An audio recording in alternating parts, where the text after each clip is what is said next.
We now turn to a hadith in Sahih Bukhari.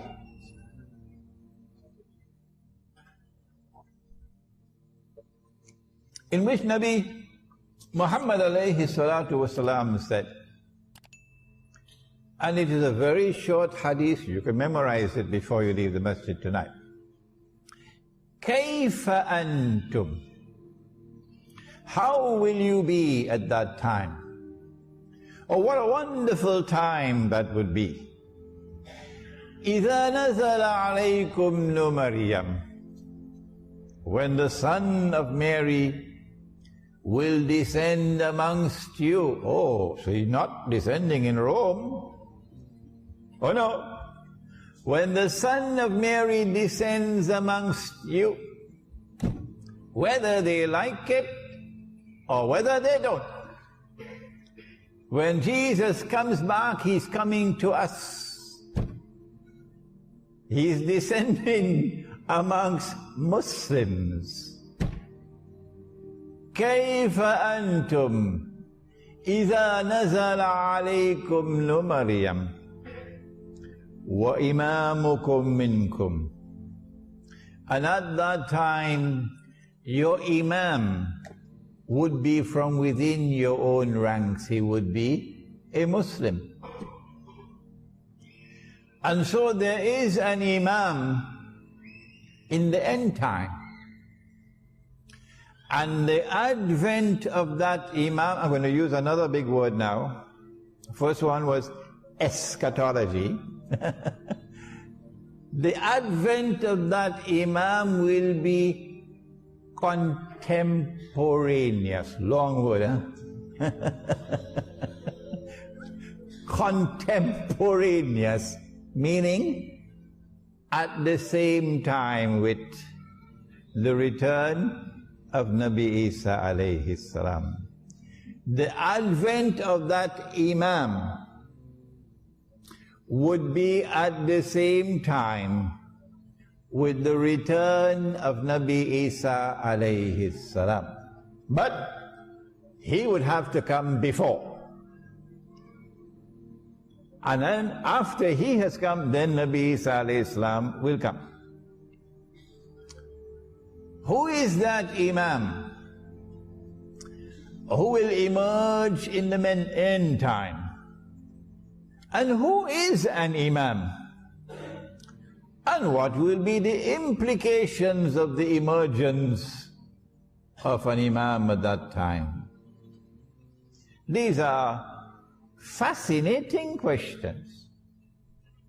We have to simply leave Sahih Bukhari and go to Sahih Muslim, and we get the answer that Nabi Muhammad alayhi salatu wasalam prophesied that that Imam would be known as Imam Mahdi, the rightly guided Imam. And we also are told that he is going to be from the seed of Muhammad sallallahu ta'ala alayhi wasallam, from his daughter Fatima radiyallahu ta'ala anha. So he's going to be an Arab. I don't think he can be an Indonesian. Huh? Or Malaysian. He has to be an Arab, eh? Okay. This Imam who will emerge at the time when Nabi Isa alayhi salam is to return is not only from the seed of Nabi Muhammad alayhi salatu wasalam, but we also have a description of his physical features, a broad forehead and a large nose and so on. And we also know something about his functions. That at that time the world will be filled with oppression. Well, it has already come. Modern Western civilization has now been hijacked to deliver to the world more oppression than mankind has ever witnessed. And yet there are those who have eyes and yet cannot see. And their Qibla is in Washington. and they long to get a green card and a US passport. So I say, please go and don't come back. Please go and don't come back. You don't belong to us. You belong to the Jamaat of the oppressors. At that time there will be oppression in the world, all over the world. And this man, will break those chains of oppression and bring justice to the world. So this is going to be a revolution, a revolutionary change to transform a world filled with oppression to a world of justice and of peace. And then the world would experience what Islam has to offer.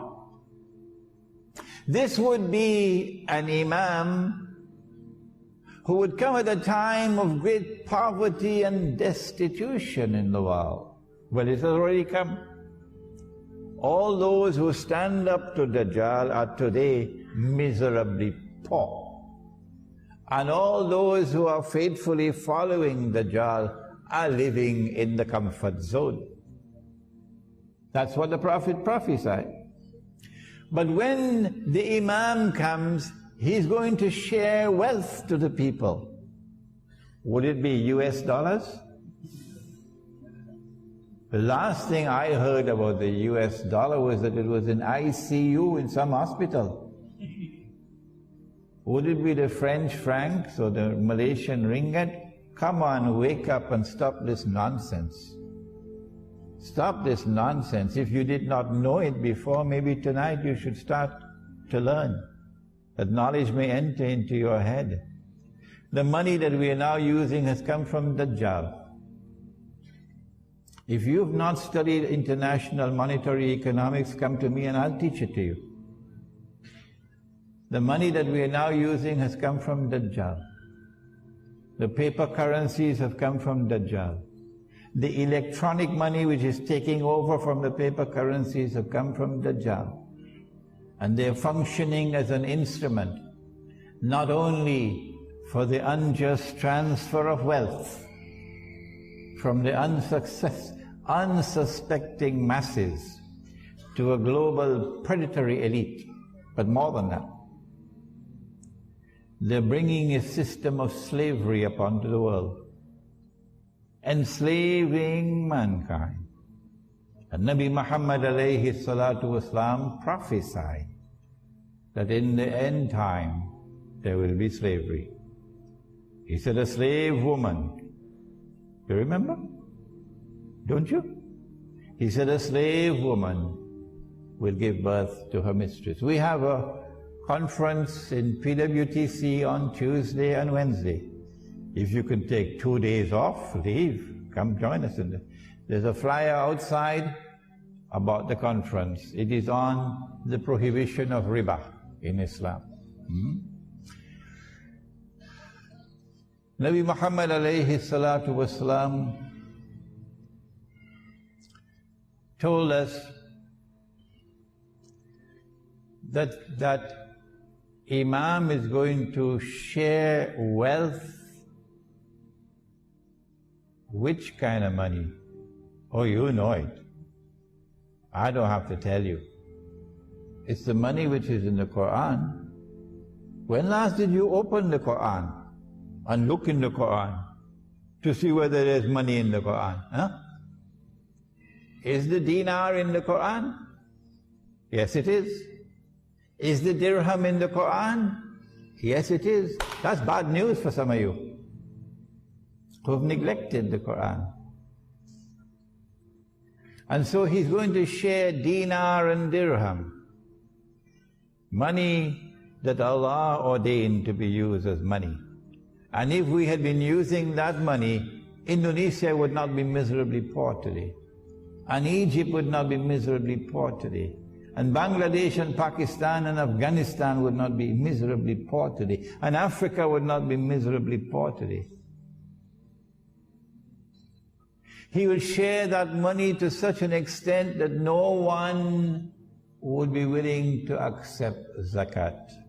What a world that is going to be tomorrow. This Imam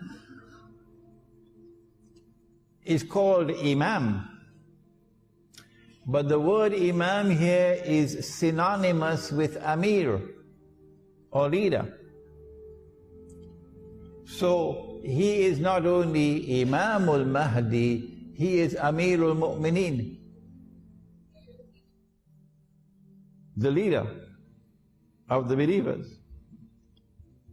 So would he be the head of the Egyptian Muslims alone? And you have another one for the Malay? Another one for the Indonesians? Huh? Or is he going to be the leader of all Muslims? Come on, answer me today. Answer me today.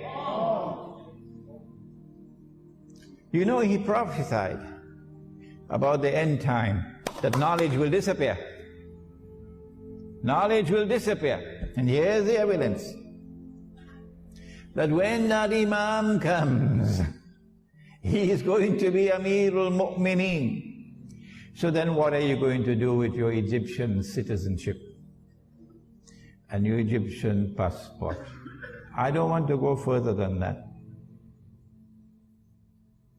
What are you going to do with your constitution of Egypt and your Syrian constitution, your pledge of loyalty to this state? Huh? What are you going to do? I know what we are going to do. We never gave up in our heart. We never gave up in our hearts loyalty to the Imam and to the Amir. No, we never gave it up, because we never accepted the substitute. And we will never accept the substitute. He's also known not only as Imam, not only as Amir al-Mu'mineen, but also as Khalifa. Khalifa.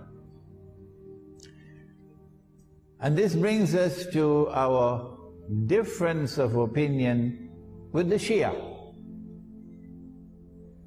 We hold the view that the Shia are Muslims. Oh yes. And we gave evidence to support that. There is no fatwa which has achieved ijma'.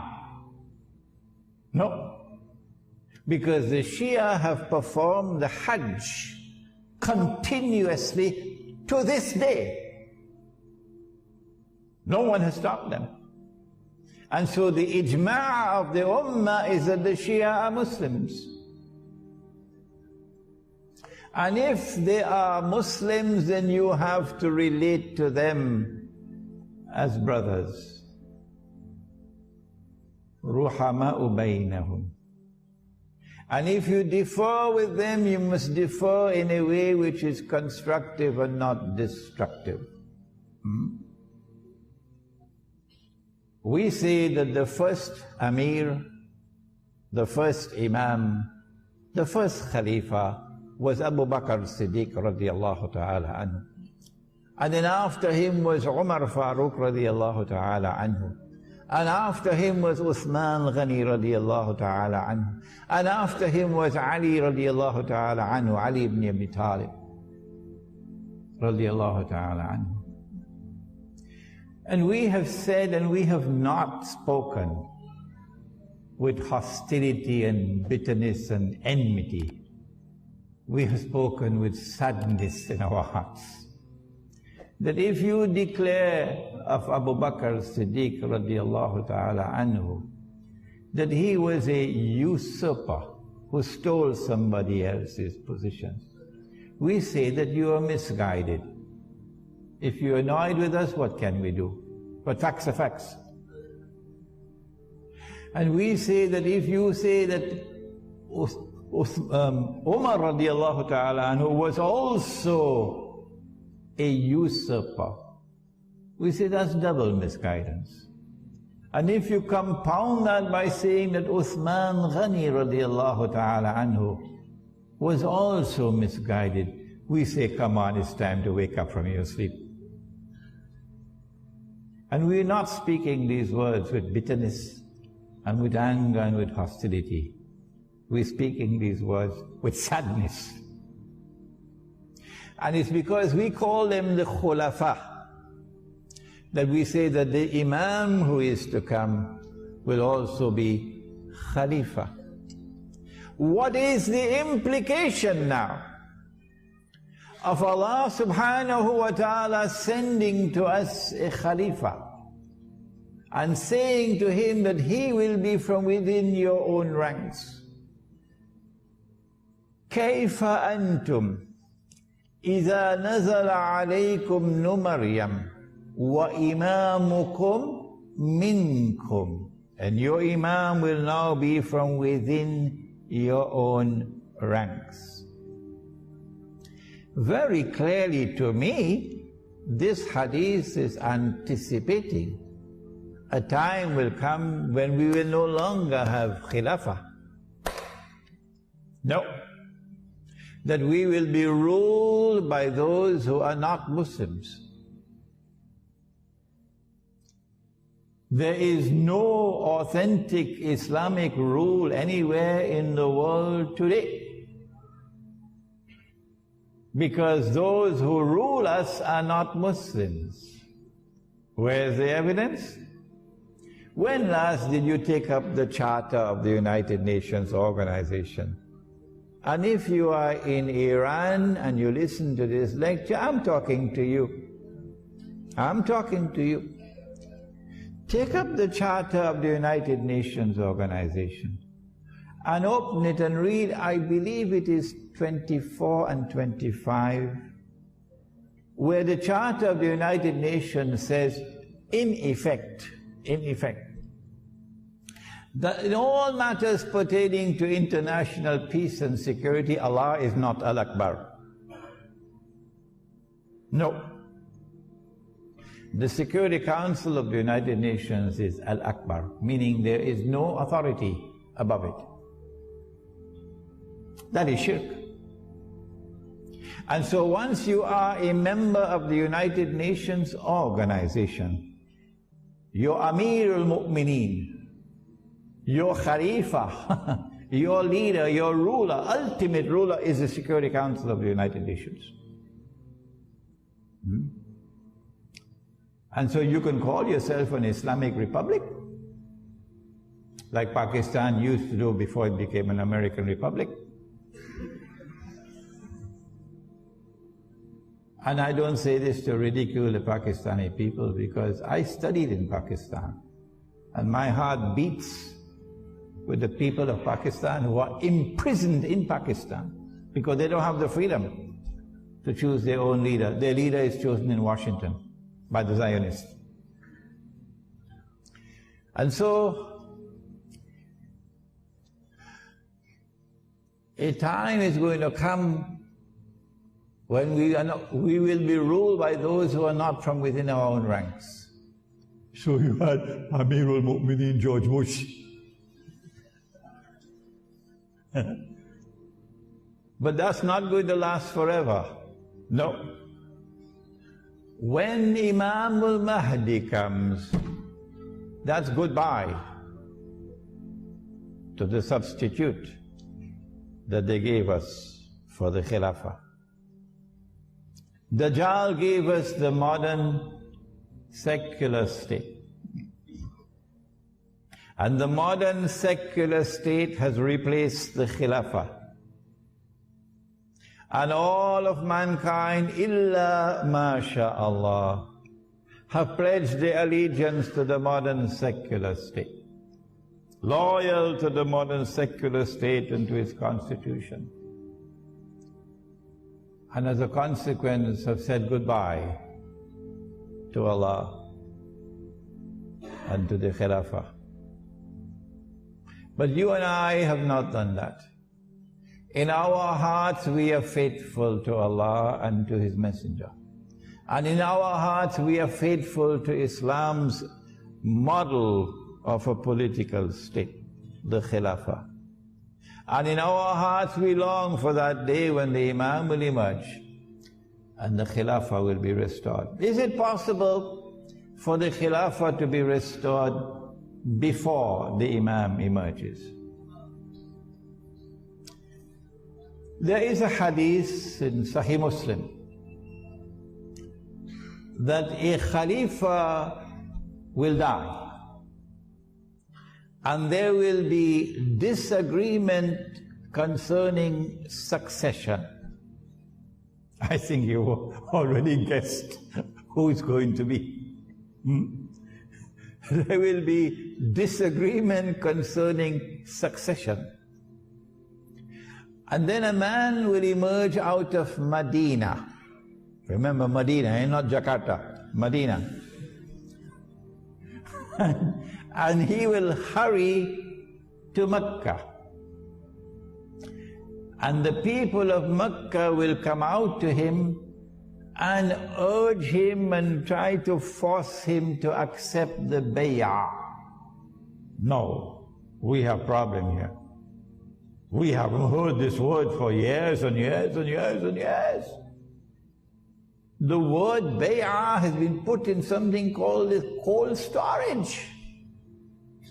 So we got to go to the cold storage now and pull it out. What is this bay'ah? It is the pledge of allegiance which legitimizes the rule of the Khalifa. That is bay'ah, and it is an institution that is located in the Quran and in the Sunnah of Nabi Muhammad alayhi salatu wasalam. When he accepts the bay'ah, at that time he will confirm and proclaim himself to be Imam Mahdi. Now then, I made this comment, and I did not make this comment in any disrespectful way. No, I was merely speaking facts. And if Imran is not allowed to speak facts, what should he talk about? I said that Mecca has never been a Shia city.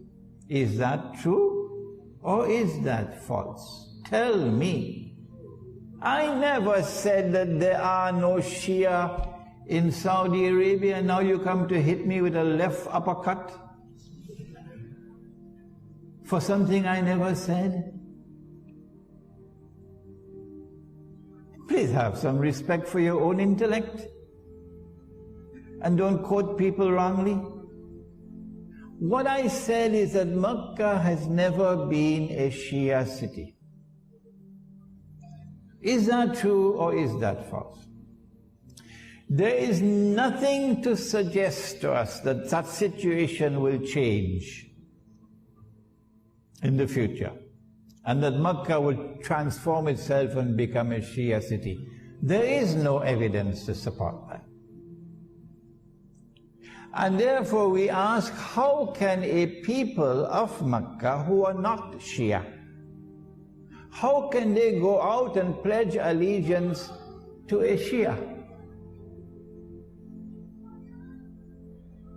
If you have an answer, I'd be happy to get the answer. You can send me an email.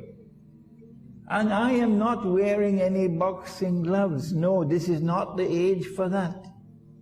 This is a reasoned discourse that is being presented tonight.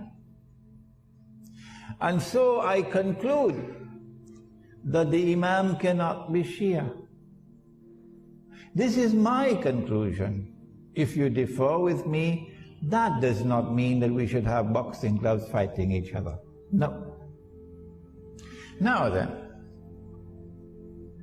the argument is raised that because the Prophet ﷺ used the word Khalifa, a Khalifa will die. The implication is that the Khilafah will be restored before the advent of Imam al-Mahdi. But have you forgotten that hadith with which we began? كيف أنتم إذا نزل عليكم ابن مريم وإمامكم منكم Why should the Prophet ﷺ say to us that this Imam will be from your own ranks when we already have the Khilafah? It has already been restored, and our Imams are already from our own ranks. Why should he say that? My understanding is that the hadith is clear that prior to the advent of Imam al-Mahdi, it is not possible to restore the Khilafah. No. And therefore, when the word Khalifa is used, a Khalifa will die. The Prophet ﷺ is referring to a Muslim ruler. Who could it be? Oh, the answer is clear. It has to be a Saudi king.